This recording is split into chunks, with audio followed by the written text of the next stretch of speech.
दोस्तों, स्वागत है आप सभी का आपके अपने यूट्यूब चैनल विश्वगुरु एकेडमी पर। तो दोस्तों, अब हम लोग क्लास 8 की साइंस की एनसीईआरटी पढ़ेंगे, जिसमें हम लोगों ने फर्स्ट चैप्टर डिस्कस किया था। ठीक है, वो चैप्टर काफ़ी ज़्यादा इंपॉर्टेंट था। लगभग 8th क्लास की एनसीईआरटी में जितने भी चैप्टर हैं इसमें लगभग सारे के सारे इंपॉर्टेंट ही हैं। ठीक है, तो सबको अच्छे से पढ़िएगा। आज की इस वीडियो में हम लोग सेकेंड चैप्टर जो है वो सूक्ष्म जीव, मित्र एवं शत्रु, इसे हम लोग आज पढ़ेंगे। और ये जो चैप्टर है ये बहुत ही ज़्यादा इंपॉर्टेंट है। ये समझिए कि इसमें लाइन बाय लाइन क्वेश्चंस उठा करके दे दिए जाते हैं। तो इस चैप्टर को जब भी आप स्टार्ट करिएगा, इसको पढ़िएगा, तो इसमें जो है कॉपी पेन लेकर के बैठिएगा, ताकि इसके शॉर्ट नोट्स बनाते हुए चलिए। जो जो पॉइंट आउट किया जा रहा है और जो जो आपको इम्पोर्टेंट लगे उसके शॉर्ट नोट्स ज़रूर बनाइएगा। ठीक है, तो चलिए फिर आज की वीडियो स्टार्ट करते हैं।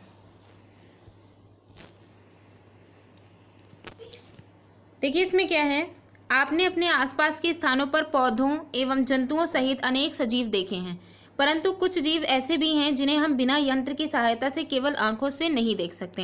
यानी कुछ ऐसे जीव हैं जिन्हें हमें देखने के लिए यंत्र की ज़रूरत पड़ती है। तो ऐसे ही जीव जो होते हैं उन्हें हम सूक्ष्म जीव कहते हैं। वो इतने महीन होते हैं कि हमें अपनी ऐसी जो नॉर्मल जो है नग्न आंखें जो होती हैं उनसे हमें वो नहीं दिखाई देते। इनके लिए हमें सूक्ष्मदर्शी की ज़रूरत होती है।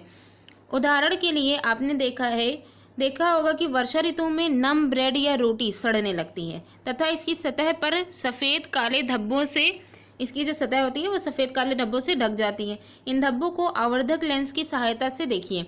आवर्धक लेंस, मैग्नीफाइंग लेंस जो होता है उसकी सहायता से हम इन जो है धब्बों को देख सकते हैं। आपको काले रंग की गोल सूक्ष्म संरचनाएं दिखाई देंगी।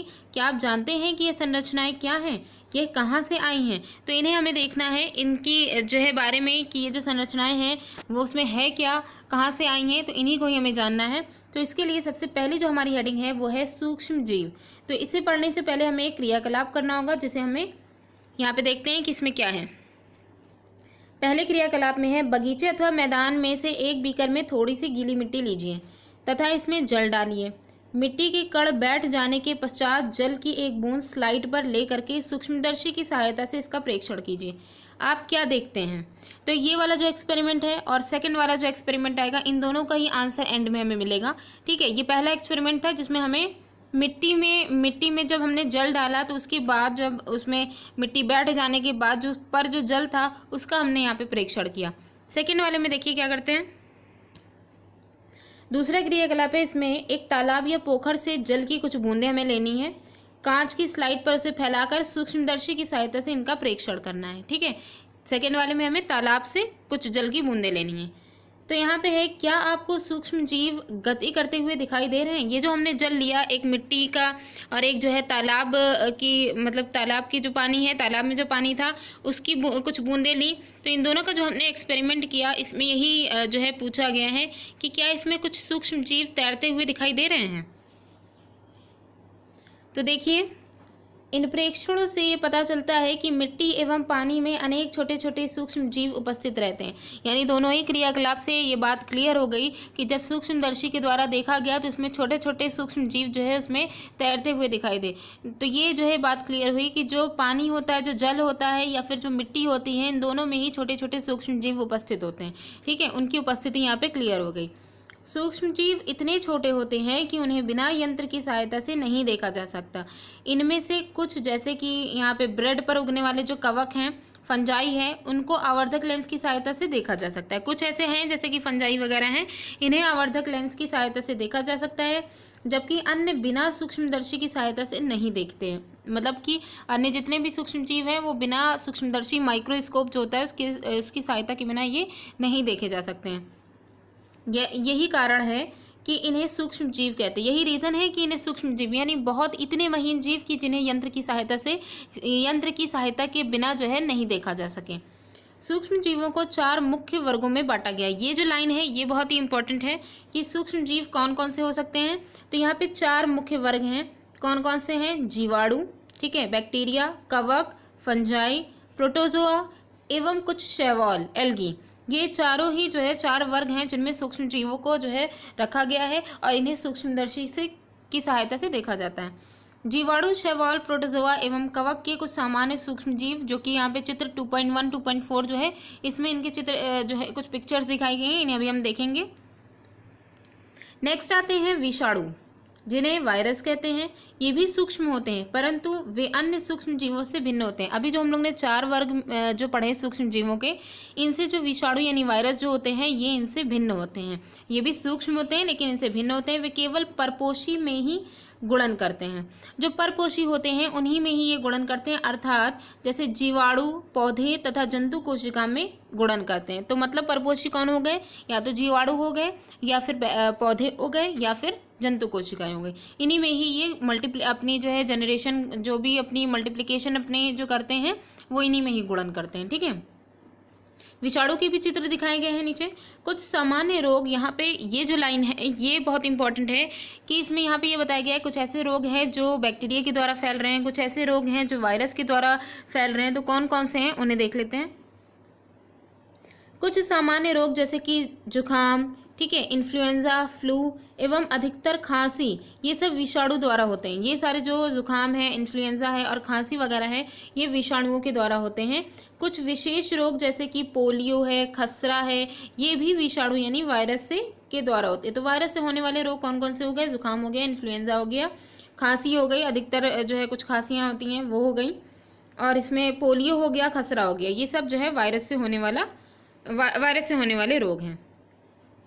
इसके अलावा जैसे अतिसार है, मलेरिया है, ये सब प्रोटोजोआ द्वारा होते हैं। अतिसार और मलेरिया जो है ये प्रोटोजोआ के द्वारा होता है। टाइफाइड एवं क्षय रोग जिसे टीबी कहते हैं, ट्यूबरकुलोसिस, ये बैक्टीरिया जीवाणु द्वारा होने वाले रोग हैं। तो तीनों के बारे में यहाँ पे देख लिया कि प्रोटोजोआ के द्वारा जो है जो रोग होते हैं उनमें अतिसार आ जाएगा, ठीक है, और मलेरिया आ जाएगा, और दूसरा जो होगा यहाँ पे जो जीवाणुओं के द्वारा होता है उसमें टाइफाइड और क्षय रोग आ जाएगा, टीबी। इनमें से कुछ सूक्ष्म जीवों के विषय में आप कक्षा 6 और 7 में आप पढ़ चुके हैं। 6 और 7 दोनों में ही हम लोगों ने कुछ सूक्ष्म जीवों के बारे में पढ़ा था। अब उनकी पिक्चर्स देख लेते हैं एक बार। तो ये देखिए जीवाणुओं की पिक्चर दिखाई गई है। इसमें ये स्पाइरल टाइप के जीवाणु दिए गए हैं, ऐसे बैक्टीरिया जिनका शेप स्पाइरल होता है, और यहाँ पे ऐसे जो है बैक्टीरिया दिए गए हैं जिनका जो स्ट्रक्चर होता है वो छड़ नुमा होता है। तो छड़ के आकार के जो है बैक्टीरिया होते हैं। तो इनके बैक्टीरिया जो हैं जीवाणुओं के, इनके 2 टाइप्स दिखा दिए गए। इसके बाद आते हैं एल्गी, शैवाल। शैवाल में 2 इनके भी एग्जाम्पल दिए गए। एक होता है क्लेमाइडोमोनास और दूसरा होता है स्पाइरोगायरा, ठीक है, इन दोनों के ही ये स्ट्रक्चर हो गए। अब प्रोटोजोआ में कौन कौन से हैं? प्रोटोजोआ में अमीबा है, पैरामीशियम है, ये 2 एग्जाम्पल हैं प्रोटोजोआ के, ठीक है। उसके बाद आता है फंजाई। फंजाई यानी कवक। कवक में क्या क्या दिखाया गया है? राइजोपस है जो कि ब्रेड मोल्ड, ब्रेड के ऊपर जो कवक जो है निकल आती है उस पर जो लग जाती है वो है राइजोपस, ठीक है। दूसरे हैं यहाँ पे पेनिसिलियम और तीसरा यहाँ पे एस्परजिलस। ये तीनों ही जो है कवक की टाइप्स हैं, ठीक है। ये हो गई इनकी पिक्चर्स। अब जो लास्ट बचा था वो था वायरस। ये जो वायरस है इसका देख लीजिए, ये पिक्चर दिखाई गई है वायरस की। ये वायरस जो है ये बैक्टीरियोफेज वायरस होता है। ये जो विषाणु है ये बैक्टीरियोफेज विषाणु है। अब आगे हम लोग को देखना है, नेक्स्ट हेडिंग जो हमारी है वो है सूक्ष्म जीव कहाँ रहते हैं, ठीक है। माइक्रो ऑर्गेनिज्म जो है वो किस जगह रहते हैं, वहाँ ये चीज़ हमें यहाँ पे जाननी है। तो सूक्ष्म जीव एक कोशिकीय हो सकते हैं जैसे कि जीवाणु है, कुछ शैवाल एवं प्रोटोजोआ, अथवा बहुकोशिक जैसे कि यहाँ पे बताया गया है कि सूक्ष्म जीव जो है वो एक कोशिकीय भी हो सकते हैं। उनके एग्जाम्पल में जीवाणु हैं, ठीक है, कुछ शैवाल हैं और प्रोटोजोआ आ गए, ठीक।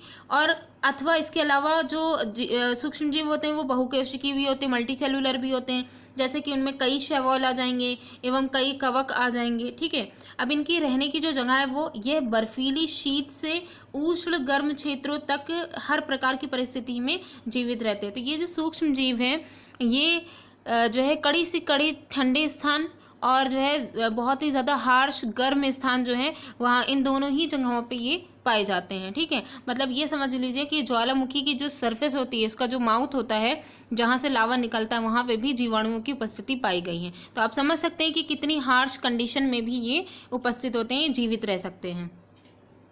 ये जो सूक्ष्म जीव होते हैं ये मरुस्थल एवं दलदल में भी पाए जाते हैं। ये मनुष्य सहित सभी जंतुओं के शरीर के अंदर भी पाए जाते हैं, शरीर के अंदर भी होते हैं। कुछ सूक्ष्म जीव दूसरे सजीवों पर आश्रित होते हैं। कुछ ऐसे सूक्ष्म जीव होते हैं वो दूसरे सजीव जो हैं उन पर निर्भर करते हैं, जबकि कुछ अन्य स्वतंत्र रूप से पाए जाते हैं। कुछ ऐसे हैं जो कि स्वतंत्र रूप से पाए जाते हैं। अब यहाँ पे कुछ का एग्जाम्पल दिया गया, जैसे अमीबा जैसे सूक्ष्म जीव अकेले रह सकता है। अमीबा जो है वो अकेले रह सकता है, जबकि जो कवक एवं जीवाणु जो है ये समूह में रहते हैं। अभी हमने देखा था स्ट्रक्चर जीवाणु का स्पाइरल टाइप के, और जो छड़नुमा हम लोग ने देखा था तो उसमें देखा था कि पूरा झुंड था, ठीक है। तो कवक भी झुंड में रहते हैं और जो जीवाणु हैं ये भी समूह में रहते हैं, लेकिन अमीबा जो है ये ऐसा सूक्ष्म जीव है जो अकेले रह सकता है। नेक्स्ट हेडिंग है सूक्ष्म जीव और हम। सूक्ष्म जीव और हम लोग के बीच में मतलब कि क्या संबंध है, ठीक है, क्या बेनिफिट्स मिल रहे हैं, क्या उसके जो है मतलब कि नेगेटिव इफेक्ट्स पड़ रहे हैं, तो ये सारी चीज़ें देखते हैं। तो पहले देखते हैं कि सूक्ष्म जीव का हमारी लाइफ में क्या रोल है। सूक्ष्म जीवों की हमारे जीवन में महत्वपूर्ण भूमिका होती है। इनमें से कुछ हमारे लिए लाभदायक हैं और कुछ अन्य हानिकारक तथा जीवों में रोग के कारक हैं। मतलब कहने का है कि कुछ सूक्ष्म जीव जो हैं वो हमारे लिए लाभदायक हैं, कुछ ऐसे हैं जो हानिकारक हैं और उनके द्वारा जीवों में रोग उत्पन्न होते हैं। आइए हम विस्तार से इसका अध्ययन करें। अब एक एक करके कि जो सूक्ष्म जीव हैं वो कैसे हमारे लिए लाभदायक होंगे। अगर हमारे लिए लाभदायक होंगे तो मित्र कहलाएंगे, और अगर जो है हमें नुकसान पहुँचाएंगे यानी रोग वगैरह जो है फैलाएंगे तो वो जो है वो जाहिर सी बात है शत्रु हो जाएंगे। तो पहली हेडिंग हमारी इसी में ही होगी, मित्रवत सूक्ष्म जीव। ऐसे सूक्ष्म जीव जो हमारे दोस्त हैं, यानी कि हमें हर तरीके से वो बेनिफिट देते हैं। तो देखिए, सूक्ष्म जीव विभिन्न कार्यों में उपयोग किए जाते हैं। इनका उपयोग यहाँ पे देखिए, ये वाला जो पैराग्राफ है जो है सूक्ष्म जीव कैसे मित्रवत हमारे लिए होते हैं, फ्रेंडली कैसे हैं, ठीक है, एनिमी के तौर पर जो है हमें हानि कैसे पहुँचाते हैं। ये दोनों ही पॉइंट में जितने भी पॉइंट दिए गए हैं वो सारे के सारे इंपॉर्टेंट है। एक एक करके देखते हैं। तो देखिए, पहले यहाँ पे कि सूक्ष्म जीव विभिन्न कार्यों में उपयोग किए जाते हैं, जैसे कि इनका उपयोग दही, ब्रेड और केक बनाने में किया जाता है। प्राचीन काल से ही सूक्ष्म जीवों का उपयोग अल्कोहल बनाने में किया जाता है। ये जो अल्कोहल बनाने का जो तरीका है ये प्राचीन काल से ही चलता चला आ रहा है। पर्यावरण को स्वच्छ रखने के लिए इनका उपयोग किया जाता है। सूक्ष्म जीव जो होते हैं वो पर्यावरण को स्वच्छ रखने के लिए जो है इनका यूज़ होता है। ये जो यहाँ पे एग्जाम्पल दिया जाएगा, यहाँ पे वो देख लीजिए। उदाहरण के लिए जैसे कि कार्बनिक अवशिष्ट, सब्जियों के छिलके, जंतु अवशेष या विष्ठा वगैरह जो होती है, इनका अपघटन जीवाणुओं द्वारा हो जाता है तथा हानि रहित पदार्थ बनते हैं। यानी कि ये जो जंतु अवशेष और सब्जियों के छिलके वगैरह हैं, जब इनका जीवाणुओं के द्वारा अपघटन हो जाता है तो इनके द्वारा जो पदार्थ बनते हैं ये हानि रहित होते हैं, यानी कि इनसे कोई नुकसान नहीं होता है। अब यहाँ पे जो स्मरण करने वाली बात है ये बहुत इंपॉर्टेंट है। क्या है कि जीवाणुओं का उपयोग औषधि उत्पादन एवं कृषि में मृदा की उर्वरता में वृद्धि करने में किया जाता है। मतलब क्या क्या हो गया, यहाँ पे जीवाणुओं का जो उपयोग किया जा रहा है वो औषधि के उत्पादन में, औषधि का उत्पादन अगर करना है उसमें भी इसका यूज़ हो रहा है।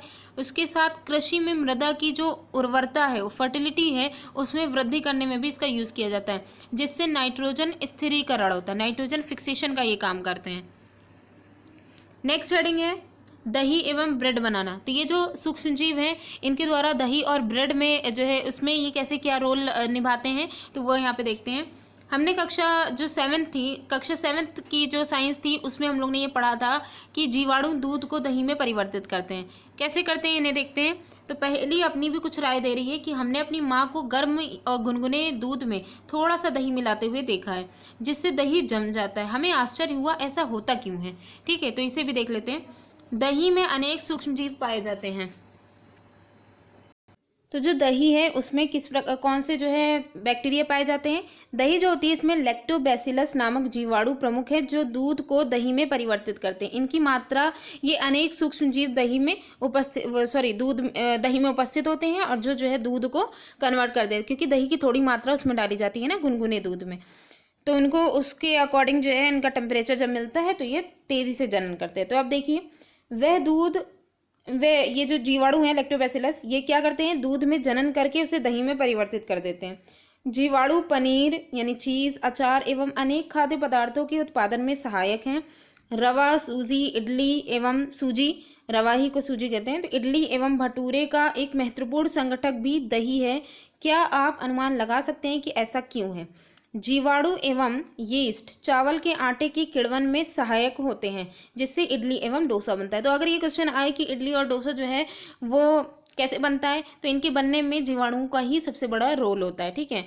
तो जैसे पनीर है, अचार है, रवा है, इडली है, तो इन सब का जो है प्रमुख जो संगठक है वो दही है। और दही में कौन सा सबसे इंपॉर्टेंट जो लाइन है वो यही है कि दही में कौन सा बैक्टीरिया पाया जाता है, वो होता है लैक्टोबैसिलस, जो बहुत ही तेज़ी से जो है जनन करके अपनी तादाद को बढ़ा करके जो टेक्सचर होता है वो चेंज कर देता है जो भी पदार्थ होगा उसका। ठीक है, अब क्रियाकलाप के द्वारा हमें ये पता चलेगा कि कैसे आखिर ये जो उसका शेप है वो कैसे चेंज हो रहा है, क्या काम कर रहा है ये जो लैक्टोबैसिलस बैक्टीरिया है। तो इस क्रियाकलाप में देखते हैं, हमें सबसे पहले क्या करना है, एक बर्तन में आधा किलोग्राम आटा लेना है, या फिर आटा लें या मैदा ले लें। उसमें थोड़ी सी चीनी डाल करके गर्म जल में मिलाएं। इसमें हमें क्या करना है, थोड़ी सी चीनी डालनी है और उसको गर्म जल में मिला देना है। और उसके बाद इसमें थोड़ी सी मात्रा, एक चुटकी यीस्ट पाउडर मिला करके इसे हम गूँथ लें। बस एक चुटकी यीस्ट पाउडर मिलाना है। आप 2 घंटे बाद क्या देखते हैं, क्या आपने गुथे हुए मैदे को उठा हुआ या फूला हुआ पाया? तो यहाँ पे देखिए अभी इसका जो शेप है वो यीस्ट पाउडर के साथ जब मैदे को मिलाया गया तो वैसा है। उसके बाद जब इसमें खमीर उठ जाती है तब ये कैसा फूल करके ऊपर उठ गया है, तो ये ऐसा है। तो देखिए इसमें होता क्या है, जो कि एक चुटकी यीस्ट जो डाला था, यीस्ट क्या करती है, यीस्ट तीव्रता से जनन करके, क्योंकि ये भी एक सूक्ष्म जीव है, ठीक है, ये क्या करते हैं, तीव्रता से ये जनन करते हैं, रिप्रोडक्शन करते हैं श्वसन के दौरान। और जब ये जनन कर रहे होते हैं तो इसमें जब श्वसन करते हैं तो उसके दौरान कार्बन डाइऑक्साइड गैस को ये उत्पादित करते हैं बहुत तेज़ी से। ठीक है, गैस के बुलबुले खमीर वाले मैदे का आयतन बढ़ा देते हैं। जिसका जो आयतन बढ़ रहा है मैदे का, वो गैस के बुलबुलों की वजह से है। तो ये गैस के बुलबुले जो होते हैं खमीर वाले मैदे का आयतन बढ़ा देते हैं। जिनका काम ये बेकिंग उद्योग में यीस्ट के उपयोग का आधार है। बेकिंग उद्योग जैसे कि ऐसे जो है उद्योग जहाँ पे ब्रेड बनाई जाती है, पेस्ट्री बनाई जाती है, केक बनाए जाते हैं, वहाँ पर जो यीस्ट का यूज़ होता है ये मेनली उसका बेस होता है, उसका आधार होता है। ठीक है, नेक्स्ट हेडिंग है सूक्ष्म जीवों का वाणिज्यिक उपयोग। अब वाणिज्य के जो है फॉर्म में इसका जो है इंडस्ट्रियल रूप में इसका कैसे यूज़ होता है, तो वो यहाँ पे देखते हैं। सबसे पहले बड़े स्तर पर अल्कोहल, शराब एवं एसिटिक एसिड के उत्पादन में सूक्ष्म जीवों का उपयोग किया जाता है। ठीक है, तो वाणिज्यिक लेवल पे, इंडस्ट्रियल लेवल पे यहाँ पे यही दिखाया गया है कि बड़े स्तर पर अगर अल्कोहल बनाना है या शराब बनेगी या फिर एसिटिक एसिड का निर्माण अगर होगा तो इन सब के उत्पादन में सूक्ष्म जीवों का उपयोग किया जाता है। जैसे यहाँ पे है जौ, गेहूं, चावल एवं फलों के रस में उपस्थित प्राकृतिक शर्करा में जो प्राकृतिक शर्करा होती है इसमें यीस्ट द्वारा अल्कोहल एवं शराब का उत्पादन किया जाता है। मतलब ये जो अल्कोहल या फिर शराब का उत्पादन है वो कैसे किया जा रहा है, तो देखिए यहाँ पे जौ या फिर गेहूं या चावल एवं फलों की जो रस, तो इन चारों का एग्जाम्पल यहाँ पे दिया गया है। इनमें उपस्थित जो प्राकृतिक शर्करा होती है उसी शर्करा में क्या किया जाता है, यीस्ट को मिला करके उनके द्वारा अल्कोहल बनाया जाता है, अल्कोहल में इसको कन्वर्ट किया जाता है और उसके बाद शराब का उत्पादन किया जाता है। ठीक है, तो ये हमने देखा कि वाणिज्यिक उपयोग इसका कैसे होता है। क्रियाकलाप के द्वारा ये जो यहाँ पे बोला गया ना कि प्राकृतिक शर्करा जो है उसका यूज़ करके, तो इस क्रियाकलाप में हमें यही देखना है कि आखिर शर्करा जो है वो अल्कोहल में का जो रोल कैसे निभा रही है, कैसे उसमें कन्वर्ट हो रही है, तो उसे देखते हैं। तो इस क्रियाकलाप में हमें यही देखना है। पहले हमें क्या करना है, 500 ml का एक बीकर लेना है, उसमें 3/4 भाग तक के जल भर लेना है। ठीक है, इसमें 2 से 3 चम्मच चीनी घोलिए और इसमें आधा चम्मच यीस्ट पाउडर डालिए। इसे 4 से 5 घंटों के लिए, मतलब हमें क्या करना है, 4 से 5 घंटों के लिए इसे रख देना है, वो भी ऐसे स्थान पर जो थोड़ा गर्म हो, ऊंचे स्थान पर ढक करके रख देना है। अब विलयन को सूंघ कर देखें। तो पहला क्या काम करना है कि जो 3/4 भाग हमने जल जो भरा था उसमें 2-3 चम्मच पहले चीनी घोला, उसके बाद उसमें आधा चम्मच यीस्ट पाउडर डाला। फिर जब 4-5 घंटे बाद जब हमने इसकी स्मेल की तो हमें जो इसकी स्मेल जो लगी है, मतलब कि स्मेल जो हमने उसकी लग रही है वो कैसी है, वो अल्कोहल जैसी इसकी इसमें स्मेल आ रही है। ठीक है, तो इसकी जो गंध है वो अल्कोहल की है, जो चीनी के अल्कोहल में परिवर्तित होने के कारण बना। यानी कि 4-5 घंटे में जो शुगर जो उसमें पड़ी हुई थी वो किस में कन्वर्ट हो गई, वो अल्कोहल में कन्वर्ट हो गई, इसलिए अल्कोहल जैसी स्मेल आने लगी। चीनी के अल्कोहल में परिवर्तन की यही प्रक्रिया जो है वो क्या कहलाती है, किण्वन कहलाती है, फर्मेंटेशन कहलाती है। ठीक है, तो यही फर्मेंटेशन कहलाती है ये प्रोसेस। तो अगर ये कहा जाए कि ये जो किण्वन की यानी फर्मेंटेशन की प्रोसेस कौन सी होती है, तो इसमें यही है कि जो शर्करा है यानी जो ग्लूकोज है इसका अल्कोहल में कन्वर्ट होना ही, जो कन्वर्ट होने की जो प्रोसेस होती है वही क्या कहलाती है, किण्वन कहलाती है या फर्मेंटेशन कहलाती है। यहाँ पे चीनी के साथ किया गया था, अगर जो है किसी जो प्राकृतिक नेचुरल जो शुगर है उसके साथ भी अगर उसको जो है अल्कोहल में कन्वर्ट करना चाहे तो वो भी प्रोसेस फर्मेंटेशन की कहलाएगी। अब यहाँ पे जो सबसे इंपॉर्टेंट बात है वो यहाँ पे है, जो एग्जाम्स में अक्सर करके पूछा जाता है पॉइंट टू पॉइंट, कि लुई पास्चर जो है उन्होंने किण्वन की फर्मेंटेशन की खोज 1857 में की थी। इसका सन भी कभी पूछ लिया जाता है, कभी कभी इनका नाम भी पूछा जाता है कि जो फर्मेंटेशन की खोज किसने की थी, तो लुई पास्चर ने की थी। वो भी कब की थी, 1857 में की थी। अब नेक्स्ट है हमारा कि सूक्ष्म जीवों के औषधीय उपयोग। तो ये सारे हम लोग उसके जो है बेनिफिट्स जो है वही देख रहे हैं। अब हम यहाँ पे जो देखेंगे वो औषधीय उपयोग जो है वो देखेंगे। जब कभी आप बीमार पड़ते हैं तो डॉक्टर आपको पेनिसिलिन का इंजेक्शन देते हैं, ठीक है। बीमार पड़ने पर पेनिसिलिन का इंजेक्शन दिया जाता है, अथवा कोई अन्य प्रतिजैविक की गोली या फिर कोई एंटीबायोटिक्स की जो है टैबलेट या फिर कैप्सूल दिए जाते हैं। इन औषधियों का स्रोत सूक्ष्म जीव है। ये जितनी भी औषधियाँ हमने जो है हमें मिली, इनका जो है जो स्रोत है वो कौन है, माइक्रो ऑर्गेनिज्म है। ये बीमारी पैदा करने वाले सूक्ष्म जीवों को नष्ट कर देती है, यानी कि माइक्रो ऑर्गेनिज्म से ही जो अदर जो हानिकारक जो माइक्रो ऑर्गेनिज्म है उनको नष्ट किया जा रहा है। या तो उन्हें नष्ट कर दिया जाता है या फिर उनकी वृद्धि को रोक दिया जाता है। तो वृद्धि रुकने पर भी वो धीरे धीरे करके वो नष्ट ही हो जाएंगे, ठीक है। तो अब यहाँ पे जो मेन बात है वो क्या है कि इस प्रकार की औषधि को, ये जो औषधि जो अभी हमने यूज़ की थी कि जो हानिकारक जो बैक्टीरिया है उनको नष्ट करने के लिए उनका यूज़ किया जाता है, इन्हीं को ही हम प्रतिजैविक या फिर एंटीबायोटिक्स कहते हैं, ठीक है। आजकल जीवाणु अथवा कवक से अनेक प्रतिजैविक औषधियों का उत्पादन होता है, यानी कि ये जो बीमारियां जीवाणु और कवकों के द्वारा फैल रही हैं, उन बीमारियों का काट उन जीवाणु उन्हीं की ही जो बैक्टीरिया हैं या फिर जो फंजाइज हैं उन्हीं की ही किसी प्रजाति में उसका हल भी है, ठीक है। तो यही बात है। तो इसी वजह से आजकल जीवाणु और कवक से अनेक एंटीबायोटिक्स औषधि का उत्पादन किया जा रहा है। जैसे कि यहाँ पे जो ये लाइन है कि एंटीबायोटिक्स में कौन कौन सी जो अभी यूज़ हो रही हैं वो हैं स्ट्रेप्टोमाइसिन, टेट्रासाइक्लिन, एरिथ्रोमाइसिन। सामान्य रूप से उपयोग की जाने वाली ये प्रतिजैविक हैं। ये जो एंटीबायोटिक्स है ये सामान्य रूप से यूज़ की जाती हैं। तो इसे आप लोग नोट डाउन करिएगा कि की एंटीबायोटिक्स में जो है वो कौन कौन यूज़ हो रही है, स्ट्रेप्टोमाइसिन, टेट्रासाइक्लिन और एरिथ्रोमाइसिन, ठीक है। अब है जिन्हें कवक एवं जीवाणु से उत्पादित किया जाता है। ये सभी जितनी भी हमने प्रतिजैविक एंटीबायोटिक्स देखी वो सब किससे प्राप्त की जाती है, कवक और जीवाणुओं से, ठीक है। किसी विशिष्ट प्रकार के सूक्ष्म जीव का संवर्धन करके प्रतिजैविक का उत्पादन किया जाता है। एंटीबायोटिक्स का जो है उत्पादन कैसे किया जाता है, किसी स्पेशल सूक्ष्म जीव, वही जो एंटीबायोटिक्स या तो फंजाई से बन रही है या फिर बैक्टीरिया से बन रही है, तो बैक्टीरिया की ही किसी सीरीज का जो है इसका संवर्धन किया जाता है और उसकी सहायता से जो है एंटीबायोटिक्स का उत्पादन किया जाता है, जिन्हें अनेक रोगों की चिकित्सा में इसका यूज करते हैं, चिकित्सा में उपयोग में लाते हैं, ठीक है। अब दूसरे साइंटिस्ट आते हैं, ये भी बहुत ज़्यादा इंपॉर्टेंट है। जैसे यहाँ पे दिया गया सन 1929 में अलेक्जेंडर फ्लेमिंग जीवाणु रोगों के बचाव हेतु एक संवर्धन का प्रयोग कर रहे थे। इन्होंने क्या किया कि जीवाणुओं के द्वारा जो रोग हो रहे हैं इनसे कैसे बचा जा सके, तो इससे बचने के लिए इन्होंने एक बचाव का जो है संवर्धन का जो यूज़ है वो उसका जो है यहाँ पे प्रयोग कर रहे थे 1929 में। तो अचानक उन्होंने संवर्धन तश्तरी जो थी उस पर हरे रंग की फफूंद के छोटे बीजाणु देखे। तो इन्होंने क्या देखा कि जो जिसमें ये एक्सपेरिमेंट कर रहे थे उस तश्तरी में उन्होंने हरे रंग की जो है फफूंद जो होती है कवक, उसके छोटे बीजाणु वहाँ पे देखे इन्होंने। तो फिर उन्होंने पाया कि ये फफूंद जीवाणु की वृद्धि को रोकते हैं। ये जो फफूंद हैं ये क्या करते हैं, जीवाणु की जो वृद्धि है, ग्रोथ, उसको रोकते हैं। कि उन्होंने वहाँ उसमें जब वो पड़े हुए देखा तो देखा कि उनकी जो उनका जनन जो बढ़ रहा था, बहुत तेज़ी से उनमें जनन जो प्रक्रिया हो रही थी, वो उन हरे रंग के जो कवक थे उनके पड़ते ही वो सब रुक गया, ठीक है। तो ये तथ्य पाया गया कि बहुत सारे जीवाणु फफूंद द्वारा मारे गए। तो यहाँ पे यही जो है तथ्य मिला कि बहुत सारे ऐसे बैक्टीरिया थे जो फफूंद के द्वारा मारे गए। इस प्रकार फफूंद से पेनिसिलिन बनाएगी। तो यानी कि हम ये कह सकते हैं, और हमने देखा भी था कि कवक के एग्जाम्पल में क्या आ रही थी, पेनिसिलिन आ रही थी ना। तो पेनिसिलिन क्या है, एक फफूंद है। तो यहाँ पे जो फफूंद है वो पेनिसिलिन जो है मतलब कि फफूंद से ही पेनिसिलिन बनाई गई है, ठीक है। और ये किसने बनाई है, किसने खोजी, अलेक्जेंडर फ्लेमिंग ने खोजी है 1929 के एक्सपेरिमेंट में। तो ये दोनों ही, ये भी हमें पता चल गया कि पेनिसिलिन एक फफूंद है यानी कवक है, ठीक है। और जो है इसकी जो खोज की थी वो किसने की थी, अलेक्जेंडर फ्लेमिंग ने की थी। अब आते हैं पशु आहार एवं कुक्कुट आहार। तो यहाँ पे जो पशु आहार होता है लाइफ स्टॉक, और कुक्कुट आहार में पोल्ट्री वाला, जहाँ पे वही मुर्गे वगैरह जो है पाले जाते हैं, ठीक है।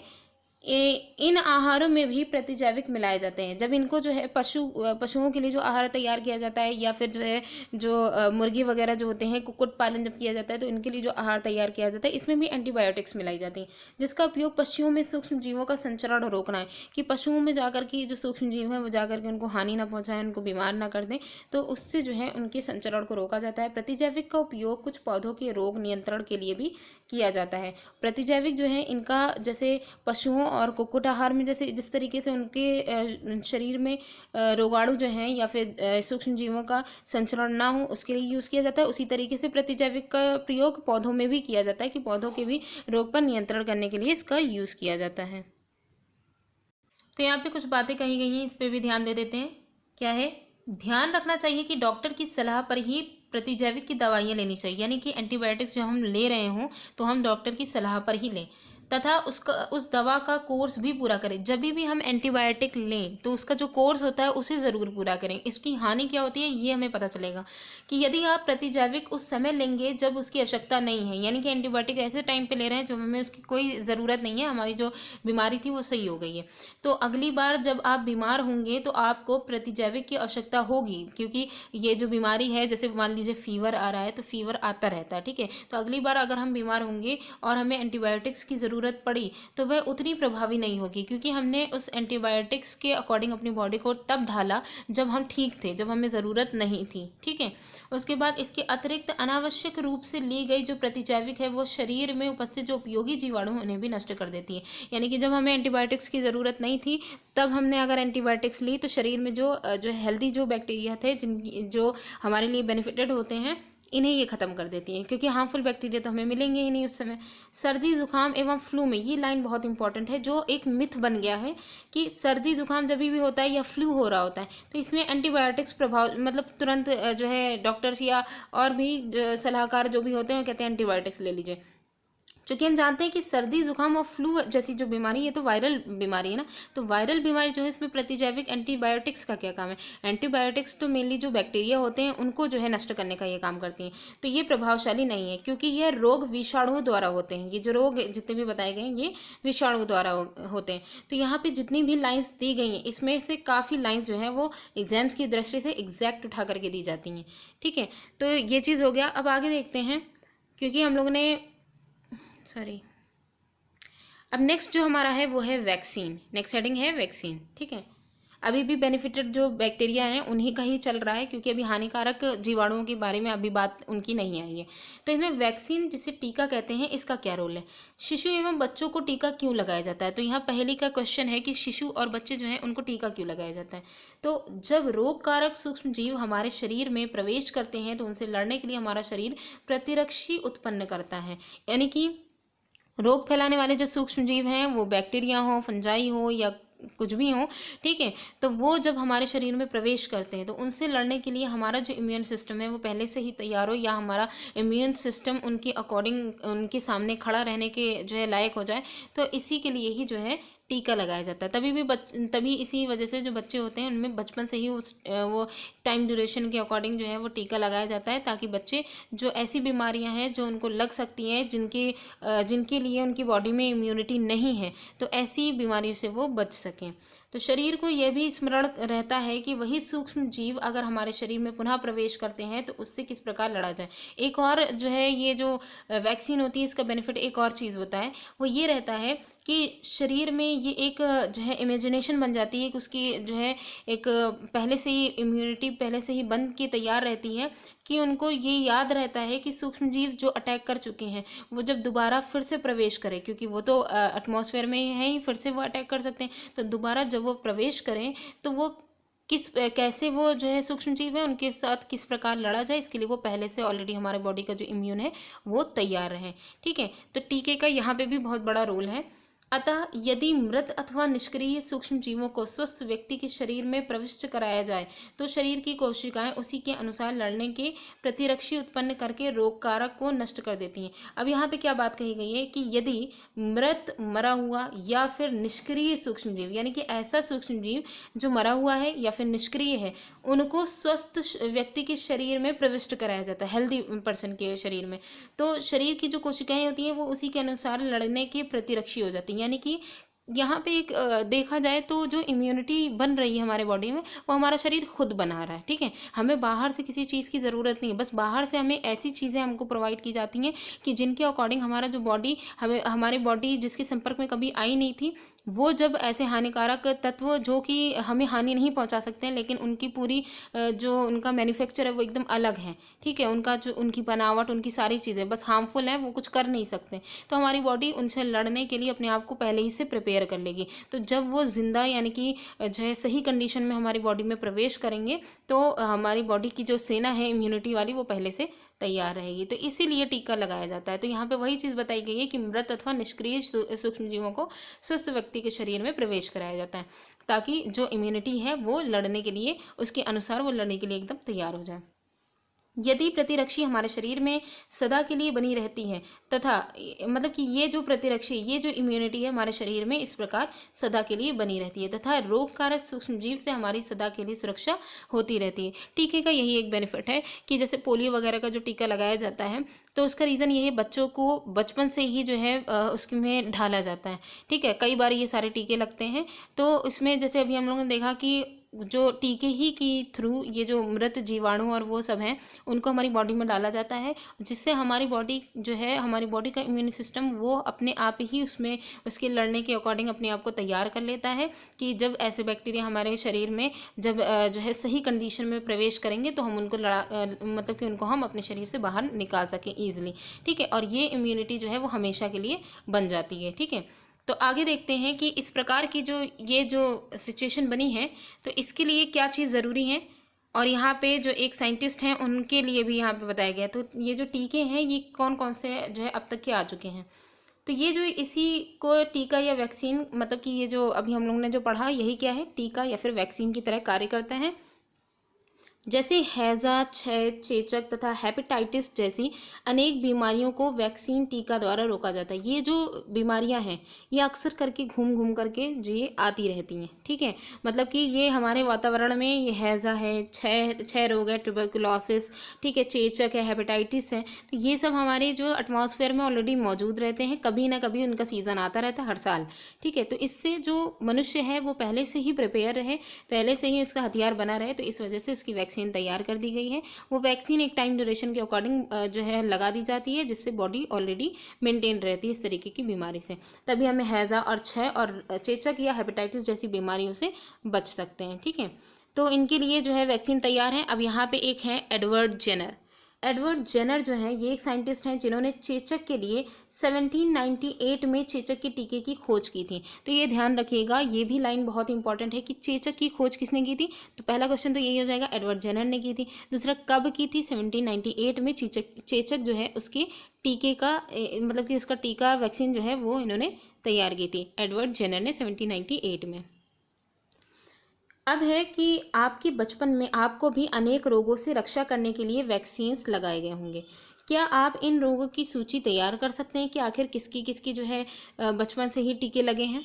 इसके लिए आप अपने माता पिता की मदद ले सकते हैं। तो अगर हम अपनी बात करें, तो हमें जो है जो वैक्सीन्स जो लगी हैं, तो हमें या फिर जितने भी अभी भी जब इतनी सारी वैक्सीन जब तैयार हो चुकी हैं, तो इनमें जो है हेपेटाइटिस बी की लगा दी जाती है एक एज नॉर्मल होने के बाद, ठीक है। हेपेटाइटिस बी की लग जाती है, चेचक की लग जाती है, चेचक के टीके लगते हैं, और पोलियो तो अक्सर करके बचपन में ही पिला दिया जाता है, ठीक है। तो इस तरीके से ये सारे जो टीके हैं वो बचपन में ही, और ख़ासकर कुछ जो बच्चे नवजात होते हैं यानी कि अभी पैदा हुए होते हैं, उनकी कुछ कम से कम 2-3-4 महीने तक की उनकी एक वैक्सीनेशन की पूरी एक टाइम ड्यूरेशन रहती है। इसमें अलग अलग तरीके की उनके वैक्सीन्स लगाई जाती है, इम्यूनिटी ऑलरेडी पहले से ही उनके अंदर तैयार कर दी जाती है, ठीक है। तो इस तरीके से लगती है।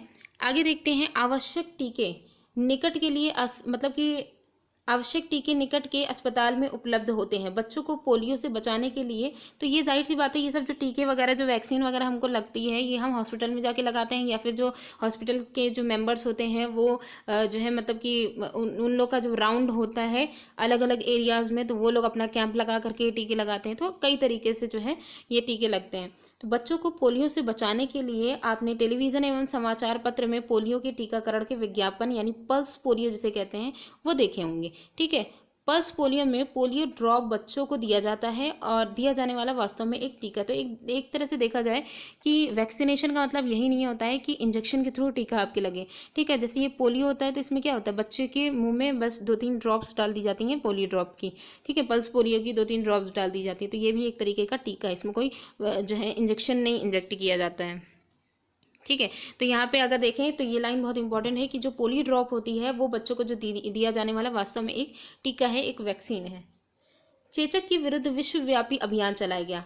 यहाँ पे देखिए चेचक जब हुआ, जब चेचक शुरुआत इसकी हुई थी तब बहुत महामारी फैली थी, ठीक है। तो इसके लिए भी इसके विरुद्ध विश्वव्याप अभियान चलाया गया पूरे विश्व में। जैसे इस समय कोरोना के लिए जो है पूरे विश्व में एक टीके की तैयारी, वैक्सीनेशन की तैयारी की जा रही है, उसी तरीके से चेचक के विरुद्ध भी जब चेचक आया था पहली बार तो महामारी फैली थी, तो उसके बाद विश्वव्यापी अभियान चलाया गया था, जिसके परिणाम स्वरूप विश्व के अधिकांश भागों में चेचक का उन्मूलन हो गया था।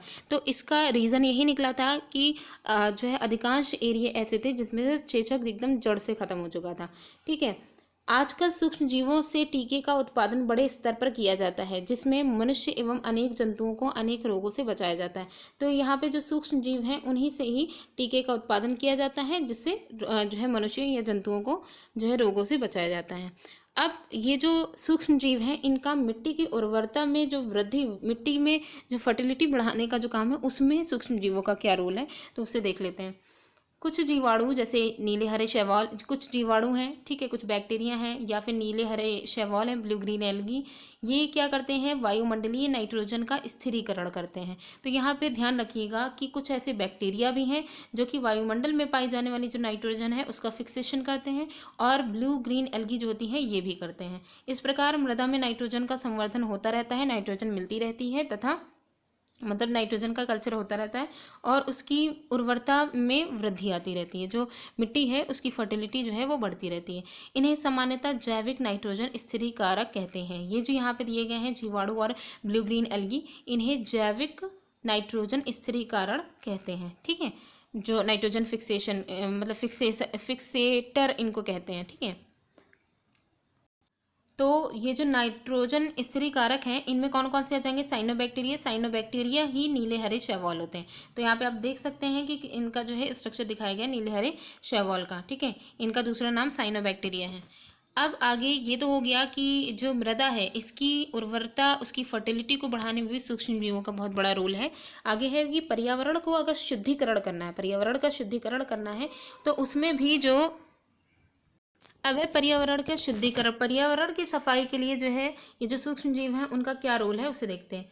अपने विद्यालय के माली को देखने के पश्चात पहेली बूझो और दूसरे विद्यार्थियों ने घरों व बगीचे से पत्तियां एवं फल सब्जियों का जो कचरा है वो एकत्र करके उसके निपटान के लिए बनाए गए जो गड्ढे हैं उनमें डाला। मतलब ये जो छिलका वगैरह जो भी इनको मिला, ठीक है, घरों से या फिर विद्यालय से या बागों से, ठीक है, उसके लिए उन्होंने क्या किया, एक गड्ढा खोदा, उसमें ये सारे जो अपशिष्ट थे जो है मतलब कि कार्बनिक जो अपशिष्ट थे उनको गड्ढे में डाल दिया। कुछ समय बाद इसका विघटन होने से ये खाद में परिवर्तित हो गया, विघटन इसका हो गया और ये खाद में परिवर्तित हो गया। पहेली और बूझो जानना चाहते हैं कि इस प्रकार ये जो विघटन हुआ है ये किस प्रकार हो सकता है, ठीक है। तो ये वो लोग जानना चाहते हैं। तो क्रियाकलाप की सहायता से हम इसे देखेंगे। इसके लिए हमें करना क्या है, इसके लिए हमें 2 गमले लेने हैं, ठीक है। 2 गमले लेकर के प्रत्येक को मिट्टी से आधा भर लें। इसमें दोनों में, एक में ए लिखें, एक में बी चिन्हित कर लें। एक गमले में पौधे का कचरा भर दीजिए, पौधे का जो कचरा होता है, मिट्टी है और जितने भी जो अदर हम लोग डालते रहते हैं वो सब, ठीक है, या सब्जियों के छिलके हैं वो सब हमने डाल दिया, ठीक है। दूसरे गमले में पॉलीथीन की थैली, दूसरा गमला जो है उसकी मिट्टी में हमें पॉलीथीन की थैली डालनी है। कांच की खाली बोतलें तथा प्लास्टिक के टूटे खिलौने इत्यादि हम भर दें। उन्हें एक और रख दें और 3 से 4 सप्ताह बाद उनका प्रेक्षण करें। टाइम ड्यूरेशन कितनी लेनी है, 3 से 4 सप्ताह लेने। तो क्या आपको दोनों गमलों की वस्तुओं में कोई अंतर दिखाई देता है? यदि हाँ तो क्या अंतर परिलक्षित होता है? आप देखेंगे कि गमला ए जो है उसके पादप अवशिष्ट का अपघटन हो गया है, यानी कि गमले ए में जो पादप अवशिष्ट थे जैसे पत्ती या छिलके वगैरह जो थे उनका अपघटन हो गया, वो चेंज हो गया है, उनका जो है वो एक खाद के रूप में भुरभुरी सी एक जो है मिट्टी के रूप में हो गए हैं। ये कैसे हुआ? सूक्ष्म जीवों के द्वारा पादप अपशिष्ट का अपघटन करके उसे खाद में बदल दिया। सूक्ष्म जीवों ने ही जो है, ये माइक्रो ऑर्गेनिज्म जो है, इन्होंने ही कि पादप के जो अपशिष्ट थे उनका अपघटन किया, ठीक है, उसके बाद उनको खाद में बदल दिया। इस प्रक्रिया में बने जो पोषक हैं वो तो इस प्रक्रिया में बने जो पोषक हैं उनके द्वारा पुनः उपयोग किए जाते हैं, मतलब ये जो पोषक बने अपघटन के बाद जो पोषक तत्व बने इनका फिर से पेड़ों के द्वारा फिर ये वापस से ले लिया जाता है। ठीक है, तो इनका पुनः उपयोग किया जाता है। क्या आपने ध्यान दिया कि जो गमला बी था उसमें पॉलीथीन की थैली, कांच की खाली बोतलें एवं खिलौने के टूटे हुए टुकड़ों में इस प्रकार का परिवर्तन नहीं हुआ। सूक्ष्म जीव उन पर तो सूक्ष्म जीव जो है ये गमले बी में जितने भी पदार्थ थे, पॉलीथीन, कांच की खाली बोतलें, इन सब पर ये जो है क्रिया नहीं कर पाए, जो कि पौधों के जो अवशिष्ट थे उस पर की। और ये इसी वजह से इनमें कोई किसी भी तरीके का कोई भी परिवर्तन नहीं हुआ, जैसे पहले थे वैसे ही जो है 3-4 हफ्ते के बाद भी वही कंडीशन रही। आप अक्सर बड़ी मात्रा में मृत जीवों को सड़ते हुए पादप व कभी कभी सड़ते हुए जंतु के रूप में देखते हैं। मरी हुई जो है जीव होते मरी हुई जो चीज़ें होती हैं उनमें चाहे वो जीव हो चाहे वो पौधे हों, इनको हम सब ने सड़ते हुए देखा है। ठीक है, आप देखते हैं कि कुछ समय बाद वह विलुप्त हो जाते हैं। पहले वो सड़ते हैं, बदबू आती है, उसके बाद धीरे धीरे करके वो वहीं पे ही गायब हो जाते हैं। ठीक है, इसका मुख्य कारण ये है कि सूक्ष्म जीव जो माइक्रो ऑर्गेनिज्म है वो मृत जैविक अपशिष्ट का अपघटन करते हैं। मृत जैविक क्योंकि मरे हुए भी तो वो जैविक पदार्थ होंगे ना, वो चाहे जंतु हो चाहे पौधे हों। ठीक है, उनका जो अपशिष्ट है वो अपशिष्ट हो गया, उनका अपघटन करके उन्हें सरल पदार्थों में परिवर्तित कर देंगे। उनको क्या करेंगे, उनका अपघटन करेंगे और उसके बाद उनको सरल पदार्थ जो है उनमें कन्वर्ट कर देंगे, उनमें परिवर्तित कर देंगे। और ये जो पदार्थ हैं ये अन्य पौधे एवं जंतुओं द्वारा पुनः उपयोग में लाए, क्योंकि सरल पदार्थों में कन्वर्ट होने के बाद वो वापस से वही मिनरल, वही जो पोषक तत्व हैं उनमें ये जो है परिवर्तित हो जाएंगे और फिर ये जो पोषक तत्व हैं ये पौधों के द्वारा ले लिए जाएंगे। इस प्रकार हानिकारक एवं दुर्गंध युक्त पदार्थों का निम्नीकरण करने के लिए हम सूक्ष्म जीवों का उपयोग करके पर्यावरण का शुद्धिकरण करते हैं। तो ये जो हेडिंग थी उसका यहीं पे ये एकदम क्लियर हो गया कि सूक्ष्म जीवों का उपयोग करके हम पर्यावरण की शुद्धिकरण कैसे करते हैं। हानिकारक या दुर्गंध युक्त पदार्थ जो है उनका निम्नीकरण कर दिया जाता है। ठीक है, यानी कि उनको जो है उनके जो जटिल पदार्थ थे, जटिल जैविक पदार्थ जो थे उनको सरल पदार्थों में तोड़ दिया जाता है, उनको विघटित कर दिया जाता है। अब नेक्स्ट हेडिंग है हमारी हानिकारक सूक्ष्म जीव। हानिकारक सूक्ष्म जीव, अब देखेंगे कि इनका क्या रोल है। सूक्ष्म जीव अनेक प्रकार से हानिकारक हैं। कुछ सूक्ष्म जीव मनुष्य, जंतुओं एवं पौधों में रोग उत्पन्न करते हैं। रोग उत्पन्न करने वाले ऐसे सूक्ष्म जीवों को रोगाणु अथवा रोगजनक कहते हैं। ऐसे जो सूक्ष्म जीव होते हैं जो कि रोग उत्पन्न करते हैं इनको रोगाणु कहते हैं, पैथोजेंस कहते हैं या फिर रोगजनक कहेंगे। ठीक है, कुछ सूक्ष्म जीव भोजन, कपड़े एवं चमड़े की वस्तुओं को संदूषित कर देते हैं। अब आइए हम देखते हैं कि ये जो ऐसे सूक्ष्म जीव जो हमारे लिए हानिकारक होते हैं, जो हमें कहीं ना कहीं किसी न किसी तरीके से नुकसान ही पहुंचाते हैं, उन्हें देखते हैं। तो उनकी जो हानिकारक गतिविधियां हैं उनके विषय में, तो ये जो हानिकारक गतिविधियां हैं, जो हानिकारक जो सूक्ष्म जीव हैं इनके विषय में और अधिक जानकारी प्राप्त करने के लिए हमें मनुष्य में रोगकारक जो सूक्ष्म जीव हैं यानी कि ऐसे माइक्रो ऑर्गेनिज्म जिनके द्वारा मनुष्यों में रोग उत्पन्न हो रहा है, इनके बारे में हम डिस्कस करेंगे। इनके बारे में जब पढ़ेंगे तो हमें ये बातें, इनके जो हानिकारक जो सूक्ष्म जीव हैं इनके विषय में और भी ज़्यादा क्लियर हो जाएगी। तो देखिए, पहले है मनुष्य में रोग उत्पन्न करने वाले सूक्ष्म जीव श्वास द्वारा, सांस के द्वारा या पेयजल द्वारा या फिर भोजन के द्वारा हमारे शरीर में जो है प्रवेश करते हैं। संक्रमित व्यक्ति अथवा जंतु के सीधे संपर्क में आने पर भी ये रोग का संचरण होता है, यानी कि ऐसे इन्फेक्टेड पर्सन या फिर जो जंतु हैं उनके संपर्क में भी अगर आएंगे तो जो है ये जो हानिकारक जो सूक्ष्म जीव है इनका संचरण हो सकता है। तो यहाँ पे देखते हैं कैसे। तो सूक्ष्म जीवों द्वारा होने वाले ऐसे रोग जो एक संक्रमित व्यक्ति से स्वस्थ व्यक्ति में वायु, जल, भोजन अथवा कायिक संपर्क द्वारा फैलते हैं तो ये संचरणीय रोग कहलाते हैं। ऐसे जो रोग होते हैं इनको हम इन्फेक्टिव डिजीज कहते हैं। ठीक है, इस प्रकार के रोगों के कुछ उदाहरण, जैसे यहाँ पे जो इन्फेक्शन के द्वारा यानी कि जो है किसी के संपर्क में आकर के, या वायु या जल या भोजन या फिर कायिक संपर्क, वही मतलब किसी टच वगैरह में आ करके, ठीक है, तो ऐसे रोग जो फैलते हैं उनको संचरणीय रोग कहते हैं। तो इनमें जैसे है हैजा जो जल के द्वारा होता है, सामान्य सर्दी जुकाम ये कांटेक्ट में आने पर हो जाता है, चिकन पॉक्स एवं क्षय रोग। चिकन पॉक्स जो है ये और क्षय रोग जो है ये वायु के द्वारा हो जाता है। ठीक है, तो ये कुछ जो है यहाँ पे दिया गया था कि संचरणीय रोग जो होते हैं इनमें कौन कौन से आते हैं, तो वो हमने यहाँ पे देखा। अब है कि जब जुकाम से पीड़ित कोई व्यक्ति छींकता है तो सूक्ष्म बूंदों के साथ हजारों रोगकारक वायरस या विषाणु भी वायु में आ जाते हैं। ये वायरस श्वास के द्वारा ली जाने वाली वायु के साथ शरीर में प्रवेश कर जाते हैं। जो स्वस्थ व्यक्ति होता है उसके शरीर में ये जो वायरस होते हैं ये प्रवेश कर जाते हैं। अब यहाँ पे पूछो का एक क्वेश्चन है कि तब आप संचरणीय रोगों का फैलना किस प्रकार रोक सकते हैं। ये जो इन्फेक्टेड डिजीज है इनको रोका कैसे जा सकता है, तो इसे देखते हैं।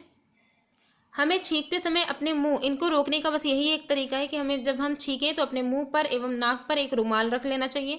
अच्छा, तो यही है कि संक्रमित व्यक्ति से पर्याप्त दूरी बनाए रखें। तो दो ही यहाँ पे रीज़न ये होंगे कि एक तो हम जब हमें छींक वगैरह आए तो हम अपने मुंह पे रुमाल रख लें, जिनको ये डिजीज़ है, जिनको इस तरीके का इन्फेक्शियस डिजीज़ है, ठीक है। और या दूसरा रीज़न ये है कि जो संक्रमित व्यक्ति है उससे जो स्वस्थ व्यक्ति है वो दूरी बनाए रखे, वो ज़्यादा सही रहेगा, ठीक है। अब यहाँ पे है कि कुछ कीट एवं जंतु ऐसे भी हैं जो रोग कारक सूक्ष्म जीवों के रोगवाहक का कार्य करते हैं। यानी कि यहाँ पे कुछ ऐसे जो है कीट या फिर जंतुओं की बात की गई है जो कि रोग फैलाने वाले जो सूक्ष्म जीव हैं, माइक्रो ऑर्गेनिज्म है, इनके लिए रोगवाहक का यानी कि उनके लिए जो है बीच में कनेक्टिव लिंक का ये काम करते हैं, रोगवाहक का कार्य करते हैं। जैसे कि घरेलू मक्खी इसका एक उदाहरण है, ठीक है। मक्खी क्या करती है, कूड़े एवं जंतु के अपशिष्ट जो होते हैं उन पर ये बैठती है। उसके बाद रोगाणु जो होते हैं जो उसमें कूड़े या फिर अपशिष्ट में मौजूद होंगे वो उसके शरीर से चिपक जाते हैं। जब मक्खी बिना ढके भोजन पर बैठती है तो रोगाणु का स्थानांतरण संभव हो जाता है, ठीक है। तो वो जो रोगाणु होते हैं वो जो है मतलब कि वो ट्रांसफर हो जाते हैं जो है हेल्दी जो फूड होगा उसमें।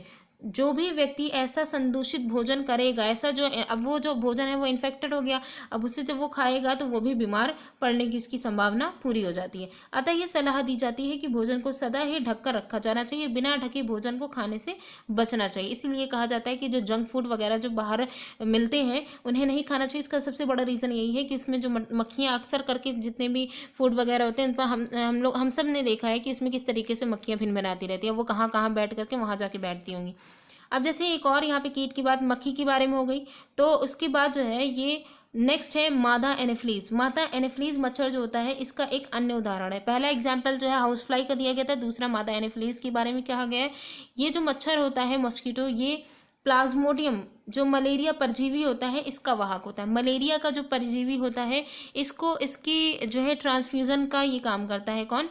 जो मादा एनोफिलीज होती है वो, ठीक है। प्लाज्मोडियम जो होता है इसका। मादा एडीज, तो ये दूसरे वाहक, दूसरा जो एग्जाम्पल था वो मादा एनोफिलीज का हो गया। अब दूसरा एक और एग्जाम्पल यहाँ पे दिया गया मादा एडीज मच्छर का।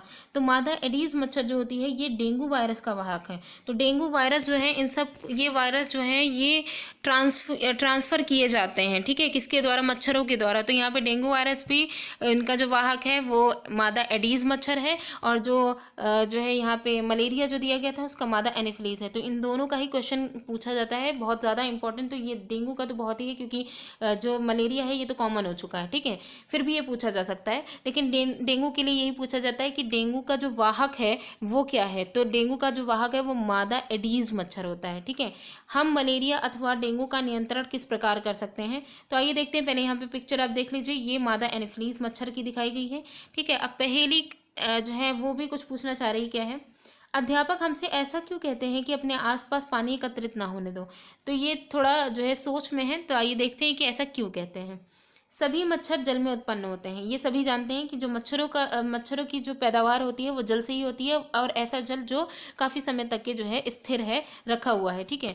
हमें पानी को कहीं भी रुका नहीं रहने देना। रुका हुए पानी मेनली जो है मच्छरों की उत्पन्न होने का ये रीज़न है, ठीक है, उसे रुका नहीं रहने देना चाहिए। जैसे कि कूलर है, टायर है, फूलदान है इत्यादि में कहीं भी जल को एकत्र ना होने दें। अतः अपने आसपास के स्थानों को स्वच्छ एवं शुष्क रखकर हम मच्छरों को पैदा होने से रोक सकते हैं। यानी कि मच्छर पैदा ना हो इसके लिए हमें क्या करना है, अपने आसपास के जो एरिया हैं उनको पहला तो शुष्क रखिए, पानी कहीं भी इकट्ठा ना रहे, और उसके बाद साफ़ सुथरा रखेंगे अगर, तो हम ऐसे मच्छरों से बच सकते हैं।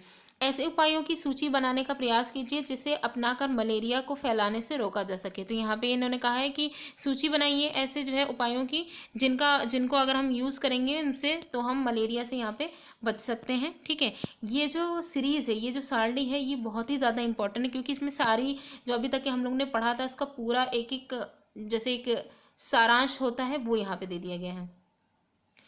और एग्ज़ाम्स में अगर आप मेरी तो यही राय है कि ये जो सीरीज़ है अगर यही पढ़ लिया तो इसमें अच्छा खासे क्वेश्चन इसी से ही कवर हो जाएंगे। तो देखिए, मनुष्य में सूक्ष्म जीवों द्वारा होने वाले जो सामान्य रोग हैं वो कौन कौन से हैं। तो 4 कॉलम बनाए गए हैं। पहला है मानव रोग, मानव में कौन कौन से रोग हो रहे हैं। दूसरा, रोग कारक जो होंगे वो सूक्ष्म जीव होंगे। तीसरा है संचरण का तरीका कि जो है फैल कैसे रहे हैं। उसके बाद है बचाव के उपाय कि जो बचाव के जो सामान्य उपाय हैं वो हम क्या क्या कर सकते हैं। तो पहला है क्षय रोग। क्षय रोग जो कि जीवाणुओं के द्वारा होता है और इसके फैलने का जो है वो है वायु।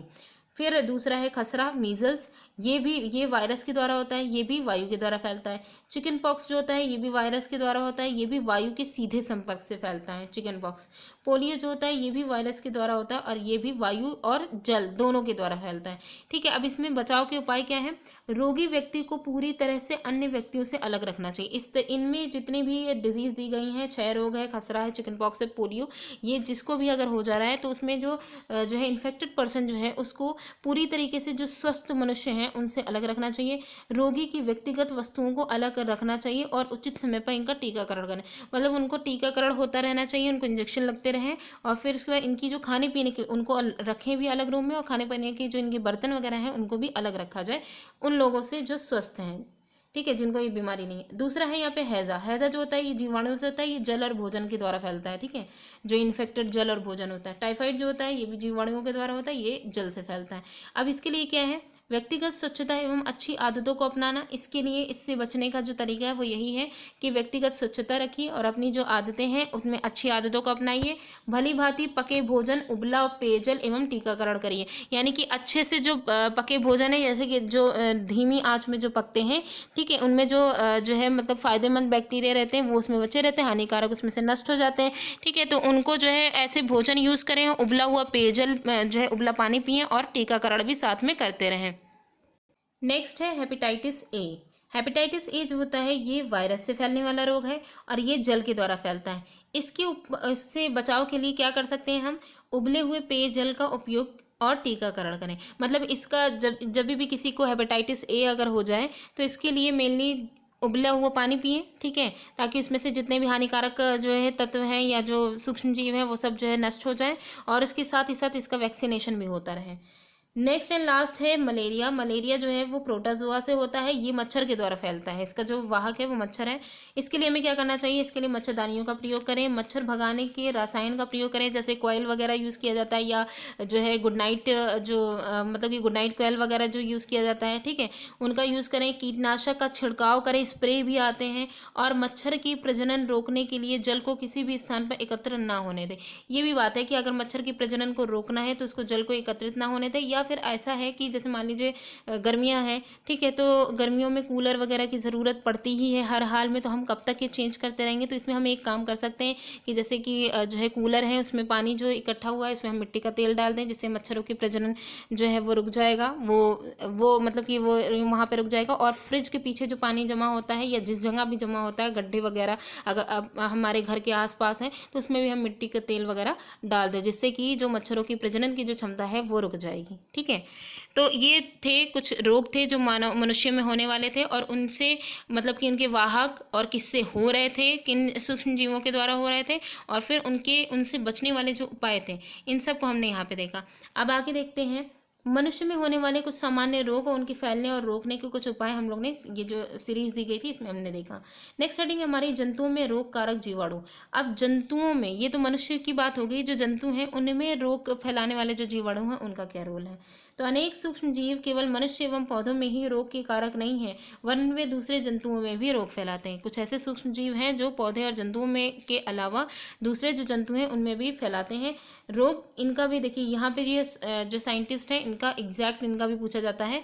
तो इनमें देखिए ये कौन है, रॉबर्ट कोच हैं, जिन्होंने 1876 में बैसिलस एंथ्रेसिस नामक जीवाणु की खोज की थी, जो कि एंथ्रेक्स रोग का कारक है। ठीक है, तो अगर यहाँ पे क्वेश्चन पूछा जाता है कि एंथ्रेक्स रोग जो है वो उसकी खोज किसने की थी, तो रॉबर्ट कोच में 1876 में जो है की थी। और एंथ्रेक्स रोग जो है वो किस जीवाणु के द्वारा जो है ये होता है, तो ये बैसिलस एंथ्रेसिस जो है इसके द्वारा होता है। ठीक है, तो इनमें 3 क्वेश्चन समझ लीजिए इसमें यहाँ से आपको मिल रहे हैं। तो ये तीनों हो गया। अब इसके बाद यहाँ पे जो हम लोग ने ये पढ़ा है इसमें देख लेते हैं।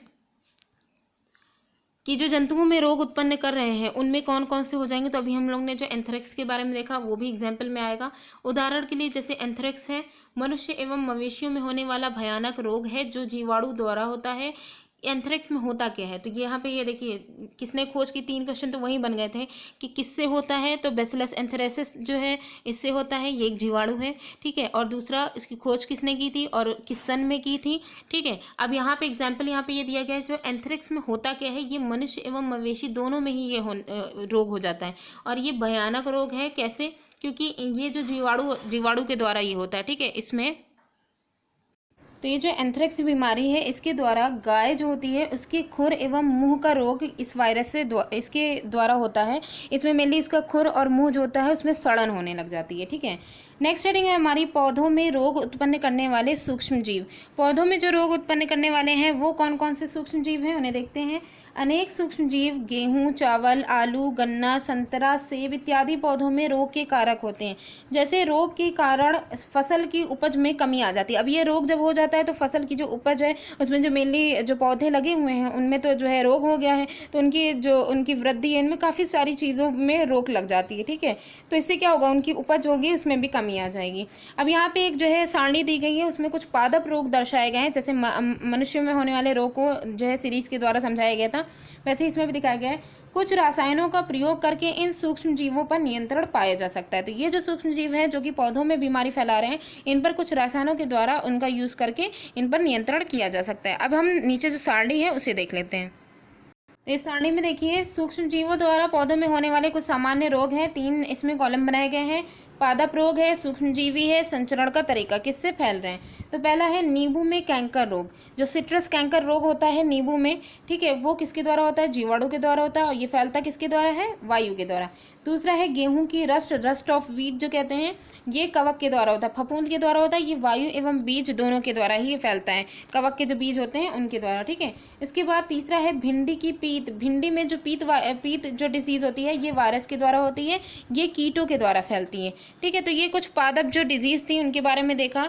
अब हम लोग की जो नेक्स्ट हेडिंग है वो है खाद्य विषाक्तन, फूड पॉइजनिंग। फूड पॉइजनिंग क्या होती है, इसमें होता क्या है, बूझों के एक मित्र ने उसे एक पार्टी में आमंत्रित किया।